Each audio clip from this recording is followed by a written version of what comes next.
Iniciaremos la revisión del segundo subtema para identificar las características de los medicamentos de patente o de marca, genéricos y similares. En México existen diferentes industrias farmacéuticas. Estos son ejemplos: Merck, Bayer, Lilly, Sanofi, Pisa, entre otras. En el mercado existen muchísimos medicamentos, los cuales se clasifican con base en diferentes criterios. Uno de ellos es por su efecto farmacológico. Entre estos están los analgésicos, los antibióticos, los antivirales. También por su forma farmacéutica, entre ellos tabletas, jarabes, grajeas, soluciones, etc. Por su tipo de prescripción médica o por sus derechos de explotación. Estos últimos criterios son los que revisaremos a continuación. La clasificación de los medicamentos de acuerdo a su prescripción médica son dos: los controlados y los de libre prescripción médica u OTC. De acuerdo a los derechos de explotación, podemos tener medicamentos de patente, genéricos y similares. Los medicamentos de patente o innovadores son aquellos que han sido aprobados para su venta después de un largo proceso de diseño, fabricación y verificación o aprobación.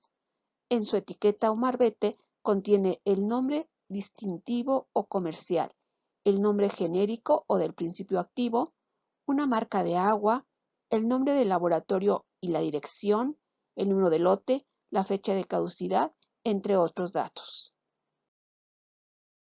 Los medicamentos de patente son los de mayor precio debido al largo proceso de su elaboración y los altos costos de inversión que esto representa.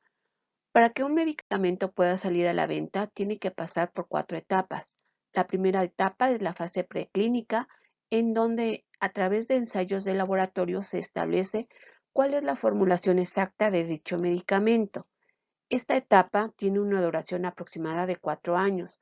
Durante este periodo se hace la solicitud de la patente y tienen que pasar 5 años más para que puedan obtener su aprobación. Cuando ya se tiene la formulación de dicho medicamento, se pasa a las fases clínicas. En la primera fase, que tiene una duración de 5 años, se ensayan en animales para observar cuáles son los efectos del principio activo que tiene ese medicamento y las reacciones adversas que se puedan presentar. Cuando ya se tiene toda esa información, se pasan a las fases 2 y 3. En estas fases, ahora el ensayo es en seres humanos para poder determinar cuáles son las dosis recomendadas de acuerdo a la edad del paciente y también establecer cuáles son esas reacciones adversas que se presentan en el humano y que sean diferentes a las presentadas en los animales. Con la información que se ha recopilado hasta este momento, la empresa ya lo puede presentar a la Organización Mundial de la Salud para que lo apruebe para su uso. Cuando la Organización Mundial de la Salud lo aprueba, ahora cada país que quiera utilizarlo deberá proporcionarles un registro sanitario, y para que puedan llegar a esta etapa deben de transcurrir aproximadamente 12 años. Cuando ya tienen este registro, sale a la venta, se comercializa y solo tendrán una vida útil de 8 años de dicha patente. Cuando han transcurrido esos 8 años, llegamos a los 20 años que tiene de duración una patente a partir de la solicitud. Expira la patente y ahora cualquier empresa lo puede comercializar porque la industria que lo elaboró tiene la obligación de liberar dicha formulación. Cuando ya cualquiera lo puede llevar a cabo, entonces se da origen a la producción de los medicamentos genéricos. En México, en 1997, aparecen los medicamentos genéricos y en ese año la Ley General de Salud así los define, pero en 1998 los cambia a medicamento genérico intercambiable utilizando las letras GI en el marbete de dicho producto.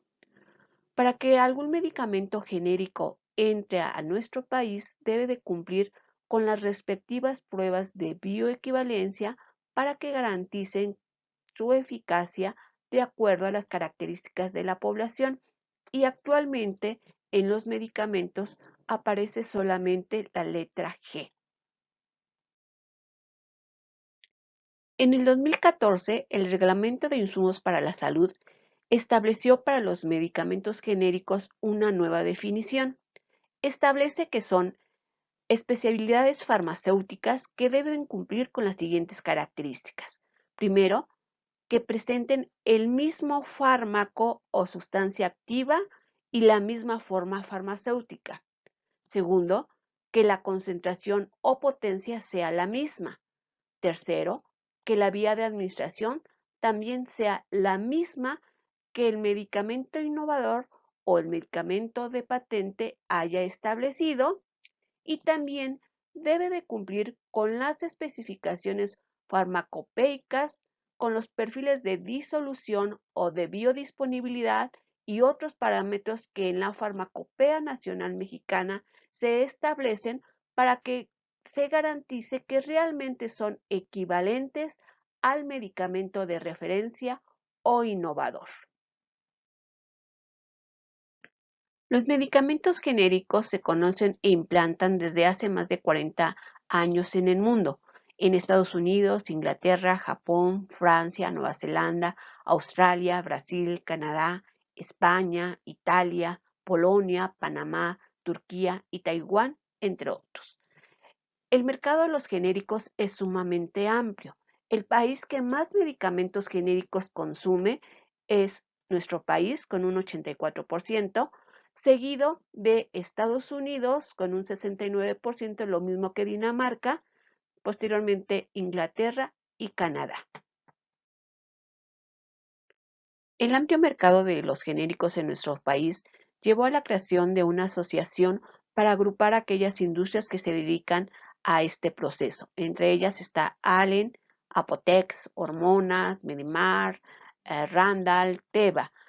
Y actualmente las industrias farmacéuticas que generaron esa patente están produciendo genéricos para poder recuperar un poco más de su inversión. Los medicamentos genéricos se pueden identificar fácilmente porque presentan ciertas características en su marbete o etiqueta. Ahora estos medicamentos no pertenecen a ningún laboratorio o marca en específico. Son más baratos, pero deben de tener la misma calidad de los de patente, por lo tanto deberán acreditar los estudios de biodisponibilidad y de bioequivalencia. Pueden o no tener el nombre del laboratorio que los fabrica, pero no deben de presentar ni marca de agua ni el nombre comercial en la caja. En el caso de los medicamentos similares, copian la formulación, pero no acreditan pruebas de bioequivalencia, por lo tanto no es seguro que contengan la misma cantidad del principio activo que se indica en la patente, y durante el proceso de elaboración de dicho medicamento utilizan diferentes aditivos que pueden producir variación en la biodisponibilidad. Por eso, en algunas ocasiones es necesario administrarnos mayor cantidad de dicho medicamento para poder llegar al efecto deseado. En esta presentación pudimos conocer cuál es el origen de la fabricación de cualquier medicamento, cuáles son las características de los de patente, de los genéricos y de los similares, y nos damos cuenta que los tres tienen ventajas y desventajas de su uso, pero siempre hay que acudir al médico para que podamos tener una buena medicación de acuerdo al padecimiento que estemos presentando.